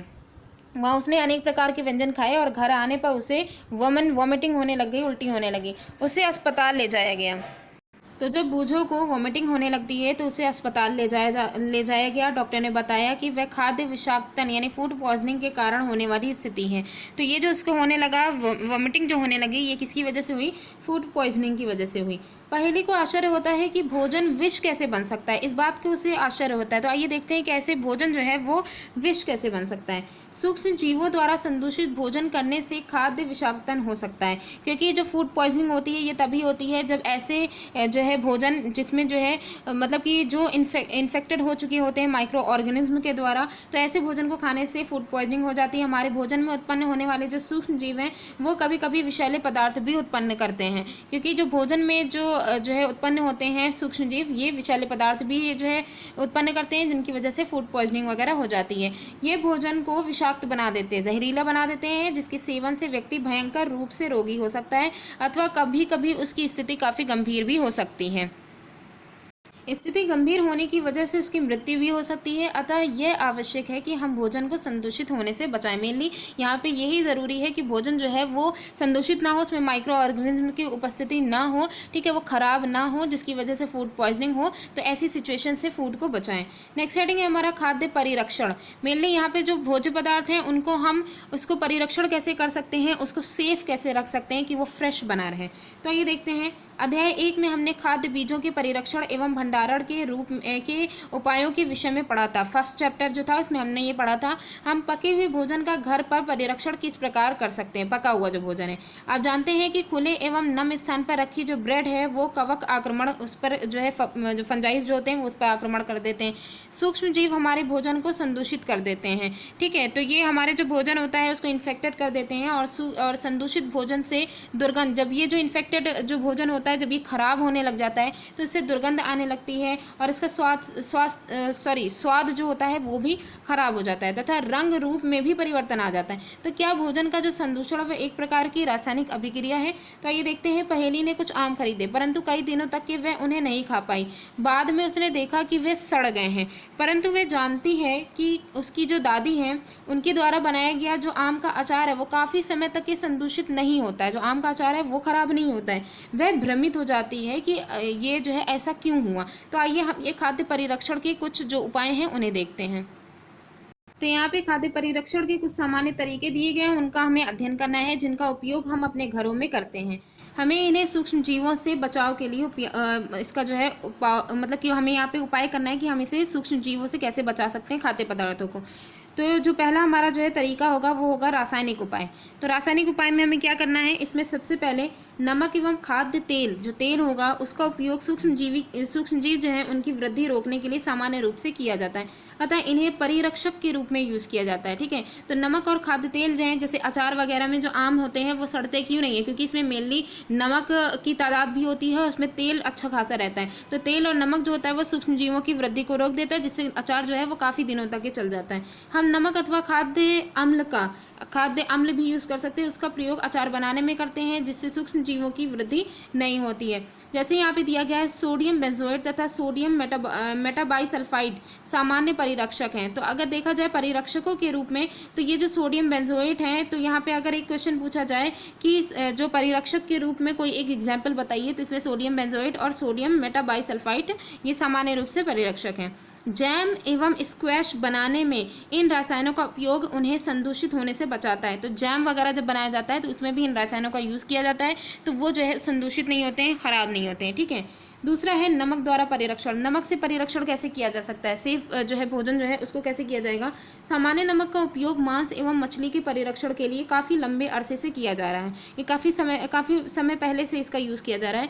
जीवाणु की वृद्धि रोकने के लिए मांस तथा मछली को सूखे नमक से ढक देते हैं, जीवाणु की वृद्धि ना हो इसलिए सूखे नमक से इसे ढक दिया जाता है। नमक का उपयोग आम, आंवला एवं इमली के परिरक्षण में भी किया जाता है।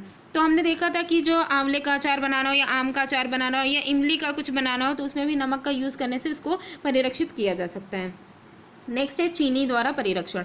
तो चीनी द्वारा परिरक्षण कैसे, जैसे जैम है, जेली है, स्क्वैश है, इन सब का परिरक्षण चीनी द्वारा किया जाता है। इसमें क्या होता है कि चीनी के प्रयोग से खाद्य पदार्थों की जो है नमी है उसमें कमी आ जाती है। मेनली होता क्या है कि नमी में ही जो सूक्ष्म जीव होते हैं वो जो है अपना ये क्रियाशील होते हैं, तो जब नमी नहीं रहेगी तो फिर जो है इनकी क्रियाशीलता वैसे ही वहाँ पर रुक जाएगी। तो चीनी का जो बहुत इंपॉर्टेंट रोल होता है वो ये कि नमी में इसमें जो है चीनी के यूज़ से नमी में कमी आ जाती है। जो संदूषण करने वाले जो जीवाणु हैं उनकी वृद्धि को नियंत्रित करती है, तो उनकी कमी आ जाएगी तो इनकी वृद्धि जो है वो नहीं हो पाएगी। नेक्स्ट है हमारा तेल एवं सिरके द्वारा परिरक्षण। तेल और सिरके के द्वारा परिरक्षण कैसे होता है। तेल एवं सिरके का उपयोग जो अचार होता है उसको संदूषण से बचाने के लिए किया जाता है, कि जो तेल का जो यूज़ किया जा रहा है या सिरके का यूज़ किया जा रहा है ये अचार जो है वो ख़राब ना हो। वही आम जो ऐसे रखा हुआ था वो ख़राब हो जाता है, जब अचार के फॉर्म में होता है तो वह ख़राब नहीं होता है, क्योंकि इसमें जीवाणु जीवित नहीं रह सकते हैं। सब्जियां, फल, मछली तथा मांस का परिरक्षण इस विधि द्वारा किया जाता है। तो यहाँ पे जो सबसे इंपॉर्टेंट पॉइंट है वो यही सारे हैं जो हाईलाइटेड है कि किस विधि के द्वारा किन चीज़ों का संरक्षण किया जाता है। तो तेल एवं सिरके के द्वारा सब्जियां, फल और मछली और मांस का परिरक्षण किया जाता है। आगे जिसमें भी सब में हाईलाइटेड था कि किन के द्वारा किसका परिरक्षण किया जाता है। नेक्स्ट है यहाँ पे गर्म एवं ठंडा करना। गर्म और ठंडा करके भी हम कुछ पदार्थों को जो है खाद्य पदार्थ जो है उनको हम परिरक्षण उनका भी कर सकते हैं। जैसे यहाँ पे है, आपने अपनी माँ को दूध उबाल कर रखते हुए देखा होगा। उबालने से अनेक सूक्ष्म जीव जो है वो नष्ट हो जाते हैं। ठीक है, तो ये जो है यहाँ पे तरीका है। तो यहाँ पे हमने देखा कि जैसे जो है दूध वगैरह है इसको उबाल करके सूक्ष्म जीवों को नष्ट किया जा रहा है, उसी तरीके से रेफ्रिजरेटर जो है इसमें रख करके भी हम भोजन में सूक्ष्म जीवों की वृद्धि को रोक सकते हैं। ठीक है, तो रेफ्रिजरेटर जो है उसका भी यहाँ पे यही रोल होता है। अब यहाँ पे है बूझो क्या बता रहा है कि थैलियों में आने वाला जो दूध है वो संदूषित क्यों नहीं होता है।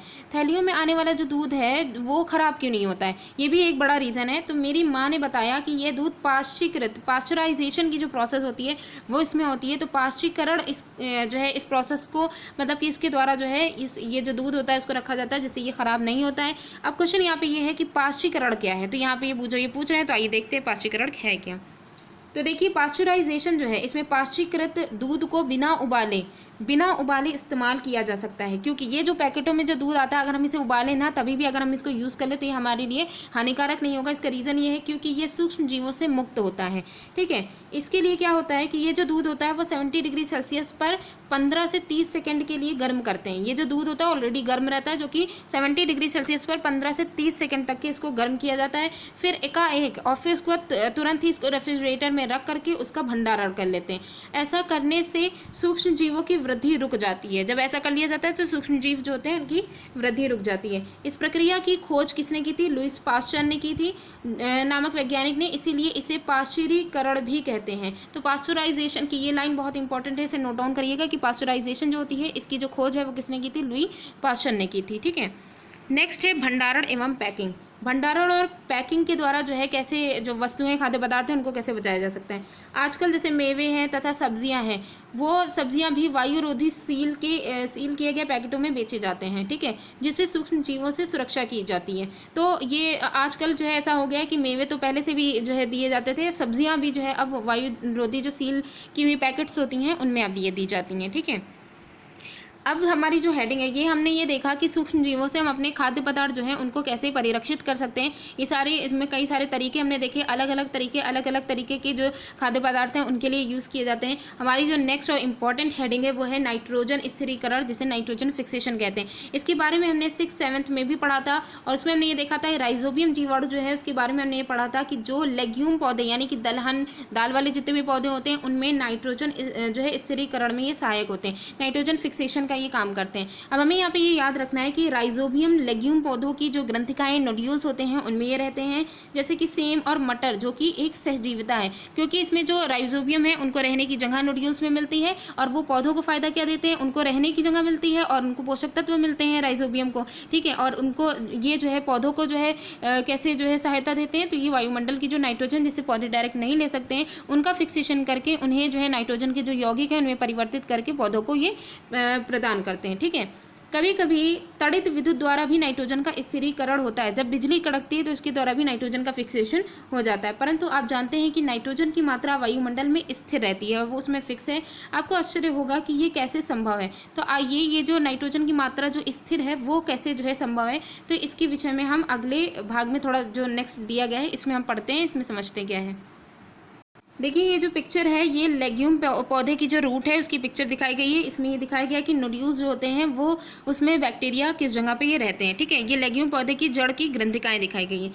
हमें यहाँ पे मेनली देखना है नाइट्रोजन चक्र जो होता है उसमें होता क्या है। तो नाइट्रोजन चक्र जो है देखने से पहले इसमें जो मेन जो मैटर है उसको देख लेते हैं। हमारे वायुमंडल में 78% नाइट्रोजन गैस है। ठीक है, नाइट्रोजन सभी सजीवों का आवश्यक संगठक है, जो कि प्रोटीन, पर्णहरित यानी क्लोरोफिल, न्यूक्लिक एसिड एवं विटामिन यानी कि नाइट्रोजन जो होता है जितने भी सजीव हैं उन सब का आवश्यक संगठक है, क्योंकि इसका यूज़ किसमें होता है? जैसे कि प्रोटीन में भी नाइट्रोजन जो है सम्मिलित होती है, जो क्लोरोफिल होती है उसका भी कंपोनेंट नाइट्रोजन होता है, न्यूक्लिक एसिड का भी कंपोनेंट होता है, विटामिन का भी कंपोनेंट होता है। आगे देखते हैं यहाँ पे कुछ और भी जो है यहाँ पे दिए गए, इन सब का जो है ये एक जो है कंपोनेंट होता है इन सभी यौगिकों का। ठीक है, उसमें इन सब में जो है नाइट्रोजन जो होती है वो उपस्थित होती है। पौधे एवं जंतु वायुमंडलीय नाइट्रोजन का उपयोग सीधे नहीं कर पाते, चाहे वो पौधे हो चाहे जंतु हो, वो वायुमंडल में उपस्थित जो नाइट्रोजन होती है उसका यूज सीधे नहीं कर पाते हैं। मिट्टी में उपस्थित जीवाणु व नीले हरे शैवाल जिन्हें साइनोबैक्टीरिया कहते हैं, ये वायुमंडलीय नाइट्रोजन का स्थिरीकरण करके उसका फिक्सेशन करके नाइट्रोजन यौगिकों में परिवर्तित कर देते हैं। नाइट्रोजन के जो यौगिक हैं उनमें ये परिवर्तित कर देते हैं। जब नाइट्रोजन इस प्रकार की उपयोगी यौगिकों में परिवर्तित हो जाती है तो पौधे इसका उपयोग मिट्टी में से जड़ तंत्र द्वारा कर लेते हैं। इनका फिर ये यौगिक है नाइट्रोजन के, इनका पौधे जो है वो उपयोग कर लेते हैं। इसके पश्चात अवशोषित नाइट्रोजन का उपयोग, अब ये जो नाइट्रोजन जो अवशोषित हो गई थी उसका उपयोग प्रोटीन एवं अन्य यौगिकों के संश्लेषण में करते हैं। ठीक है, अब जाहिर सी बात है ये जो है नाइट्रोजन जो कि जो बैक्टीरिया थे, जो साइनोबैक्टीरिया वगैरह के द्वारा जो वायुमंडल की नाइट्रोजन थी उसको नाइट्रोजन के यौगिकों में जो परिवर्तित किया गया उसके बाद ये जो यौगिक हैं जो कि पौधों द्वारा ले लिए गए, ठीक है, पोषक तत्व के रूप में, इनका यूज उन्होंने कहा किया प्रोटीन बनाने में किया और इसके बाद अन्य जितने भी यौगिक हैं उनके संश्लेषण में इसका यूज किया। तो हमने अभी देखा था किसमें यूज हो रहा था। पौधों पर निर्भर करने वाले जंतु उनसे प्रोटीन एवं अन्य नाइट्रोजनी यौगिक प्राप्त करते हैं। तो पौधों पर जो डिपेंड करते हैं जंतु, उनको मेनली क्या प्राप्त मतलब कि उनको जो है जंतुओं से प्रोटीन एवं अन्य नाइट्रोजनी यौगिक प्राप्त होते हैं। ठीक है, नाइट्रोजन की जो पूर्ति होती है वो इन्हीं के द्वारा होती है। अब जैसे है पौधे एवं जंतुओं की मृत्यु के बाद मिट्टी में उपस्थित जीवाणु एवं कवक, अब यही जो है पौधे एवं जंतु जो होते हैं उनको नाइट्रोजन की पूर्ति तो हो गई, ठीक है, जैसे भी पौधों के द्वारा इन्होंने की। उसके बाद फिर जब ये मर जाते हैं, पौधे एवं जंतुओं की जैसे ही मृत्यु हो जाती है, उसके बाद ये मिट्टी में उपस्थित जो जीवाणु या कवक जो होते हैं वो इनके जो जटिल पदार्थ हैं उनमें नाइट्रोजनी जो अपशिष्ट होते हैं उनको नाइट्रोजनी यौगिकों में वापस से परिवर्तित कर देते हैं और फिर ये दोबारा पौधों द्वारा पुनः उपयोग हो जाता है। ठीक है, कुछ विशिष्ट जीवाणु नाइट्रोजनी यौगिकों को नाइट्रोजन गैस में, अब ये जो नाइट्रोजनी यौगिक हैं कुछ ऐसे जीवाणु भी हैं जो इन यौगिकों को नाइट्रोजन गैस में परिवर्तित कर देते हैं जो वायुमंडल में चली जाती है। यही रीज़न है कि वायुमंडल में नाइट्रोजन की मात्रा लगभग स्थिर रहती है। ठीक है, तो यहाँ पे ये जो क्वेश्चन पूछा गया था वो भी यहाँ पे क्लियर हो गया। कुछ ऐसे भी बैक्टीरिया हैं जो कि ये जो नाइट्रोजन के यौगिक जो उपस्थित मिट्टी में है इनको वापस से नाइट्रोजन गैस में परिवर्तित करने का इनका काम कर देते हैं। ठीक है, तो ये चैप्टर यहाँ पे कंप्लीट होता है। यहाँ पे जो एक जो है पिक्चर है नाइट्रोजन साइकिल का, उसे देख लेते हैं एक बार। ये पूरा नाइट्रोजन चक्र दिखाया गया है। वायुमंडल की नाइट्रोजन तड़ित के द्वारा जब आएगी, तड़ित द्वारा नाइट्रोजन का फिक्सेशन जब होता है तो ये सीधे मिट्टी में आकर के मिल जाती है, यौगिक के रूप में कन्वर्ट हो जाती है। दूसरा है जब ये वायुमंडल की नाइट्रोजन वायुमंडलीय नाइट्रोजन का जो जीवाणु या ब्लू ग्रीन एल्गी होते हैं उनके द्वारा जब फिक्सेशन होता है, उसके बाद जीवाणु द्वारा स्थिर नाइट्रोजन को नाइट्रोजनी यौगिकों में ये परिवर्तित कर देते हैं, फिर ये आकर के मिट्टी में मिल जाती है। मिट्टी में उपस्थित नाइट्रोजन के जो ये यौगिक हैं ये पौधों के द्वारा इनका अवशोषण हो जाता है। फिर ये इन पौधों का कौन जो है वो मतलब कि इनका यूज़ कौन करते हैं, तो जंतु द्वारा इन पौधों को खा लिया जाता है। तो यही जो नाइट्रोजन यौगिक है वो अब कहाँ चले गए, जंतुओं में चले गए। फिर ये जो जंतु है वो या तो उत्सर्जन करेंगे एवं जीवों की या तो उत्सर्जन वो करेंगे, इस उत्सर्जन के द्वारा जो है नाइट्रोजन के कुछ यौगिक हैं उनको निकालेंगे, क्योंकि यूरिया वगैरह जो होता है इसमें कंपोनेंट होता है ना नाइट्रोजन का। इसके बाद या तो फिर जब मर जाते हैं तब उनका जो नाइट्रोजन के जो यौगिक होते हैं वो मुक्त हो जाते हैं। ठीक है, इसके अलावा एक और रीज़न यहाँ पे दिया गया है कि ये जो मिट्टी में उपस्थित नाइट्रोजन के यौगिक हैं ये जीवाणु द्वारा, कुछ ऐसे मिट्टी में उपस्थित जो जीवाणु होते हैं जो इन यौगिकों का गैसीय नाइट्रोजन में इनको परिवर्तित कर देते हैं, फिर ये वापस से वायुमंडल में मिल जाती हैं। तो ये पूरा नाइट्रोजन का चक्र था कि किस तरीके से वो कन्वर्ट हुई यौगिक में और फिर वापस से कैसे जो है वो वायुमंडल में मिल गई। ठीक है, तो इस प्रकार ये चैप्टर यहाँ पे कंप्लीट होता है। अब जो इसके इंपॉर्टेंट क्वेश्चन हैं उन्हें डिस्कस कर लेते हैं। तो यहाँ पे पहला क्वेश्चन दिया गया है, रिक्त स्थानों की पूर्ति कीजिए। तो इसमें पहला है कि सूक्ष्म जीवों को की सहायता से देखा जा सकता है, तो सूक्ष्म जीवों को सूक्ष्मदर्शी की सहायता से देखा जा सकता है। दूसरा है नीले हरे शैवाल वायु से किसका जो है स्थिरीकरण करते हैं, नाइट्रोजन का स्थिरीकरण करके उससे जिससे मिट्टी की उर्वरता जो है उसमें वृद्धि होती है। फिर है अल्कोहल का जो उत्पादन है वो किसके द्वारा होता है, वो यीस्ट नामक जो सूक्ष्म जीव है उसकी सहायता से किया जाता है। और लास्ट है कि हैजा जो होता है ये घरेलू मक्खी के द्वारा फैलता है। तो ये पहला क्वेश्चन हो गया। उसके बाद दूसरा क्वेश्चन है सही शब्द के आगे हमें सही का निशान लगाना है। तो पहला है यीस्ट का उपयोग निम्न में से किसके उत्पादन में किया जाता है, तो यीस्ट का उपयोग अल्कोहल के उत्पादन में किया जाता है। सेकेंड है निम्न में से कौन सा प्रतिजैविक है, तो जो प्रतिजैविक है एंटीबायोटिक है वो कौन सा है, स्ट्रेप्टोमाइसिन है। ठीक है, नेक्स्ट दिया गया मलेरिया परजीवी का वाहक कौन सा होता है, मलेरिया परजीवी जो है उसका वाहक मादा एनाफिलीज मच्छर है। और फिर उसके बाद नेक्स्ट में है कि संचरणीय रोगों का सबसे मुख्य कारक कौन सा होगा, तो इसके लिए सबसे मुख्य कारक जो है वो घरेलू मक्खी है।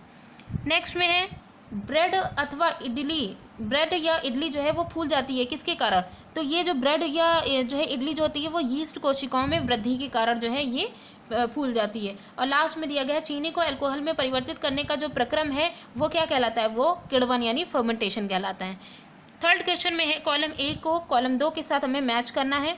तो देखिए इसमें जो पहला है कॉलम ए में दिया गया है जीवाणु। ठीक है, जीवाणु जो होता है वो हैजे का कारक होता है, जीवाणु के द्वारा हैजा होता है। फिर दिया गया है राइजोबियम, राइजोबियम जो है वो नाइट्रोजन फिक्सेशन का काम करता है, तो नाइट्रोजन स्थिरीकरण का इनका काम हो जाएगा। उसके बाद दिया गया है लैक्टोबैसिलस, लैक्टोबैसिलस का हमने पढ़ा था ये दही जमाने में इनका यूज़ होता है। यीस्ट जो होती है यीस्ट ब्रेड को ब्रेड की बेकिंग में इसका यूज़ होता है। एक प्रोटोजोआ जो होता है वो प्रोटोजोआ होता है वो मलेरिया का कारक होता है। ठीक है, तो प्रोटोजोआ जो है वो मलेरिया का कारक हो जाएगा। और एक जो विषाणु है वो एड्स का, तो एड्स जो है वो किसके द्वारा होता है, विषाणु के द्वारा तो होता है, वायरस के द्वारा। तो यहाँ पे ये चैप्टर कंप्लीट हो गया। बाकी के जितने भी क्वेश्चंस दिए गए हैं उन सब के आंसर इजीली जो है चैप्टर से मिल जाएंगे। ठीक है, क्योंकि हम लोग ने काफ़ी अच्छे से विस्तृत रूप से हम लोग ने पूरा इसको डिस्कस किया है। बाकी इसमें खोजने की, इसके क्वेश्चंस को सर्च करने की कोशिश ज़रूर करिएगा। ठीक है, तो आज की वीडियो यहीं पर ही एंड होती है। नेक्स्ट जो हमारी वीडियो होगी उसमें हम लोग नेक्स्ट चैप्टर डिस्कस करेंगे। Thanks for watching.